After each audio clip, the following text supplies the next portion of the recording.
দীপঙ্কর, এই ভিডিওটা শুধুমাত্র তোমার জন্য। তুমি বুঝতে পারছো না যে আমি এখানে কতটা খারাপ আছি? কেন তুমি বুঝতে পারছো না বলো তো? তুমি এখন ওই কোয়েলের কাছেই থাকবে? তুমি প্লিজ চলে আসো দীপঙ্কর, আমার সত্যি খুবই খারাপ লাগছে। বিশ্বাস করো, আমার এখানে একদমই ভালো লাগছে না তোমাকে ছেড়ে থাকতে। আমি তোমাকে খুব মিস করছি, খুব মিস করছি। I miss you Dipankar, please তুমি চলে আসো এখানে। তুমি কোয়েলকে বলো না, ঠিক আছে? কোয়েলকে তুমি বলো না। দেখেছো আমাকে কত জ্বালাচ্ছে, দেখেছো?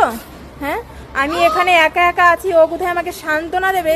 সান্ত্বনা না দিয়ে ও আমার বিরুদ্ধে কিন্তু উল্টোপাল্টা কথা বলছে। প্লিজ দেখো, আর আমি বাড়িতে নেই, তোমাকে ও এখন ভুংচাং উল্টোপাল্টা কথা বুঝাবে।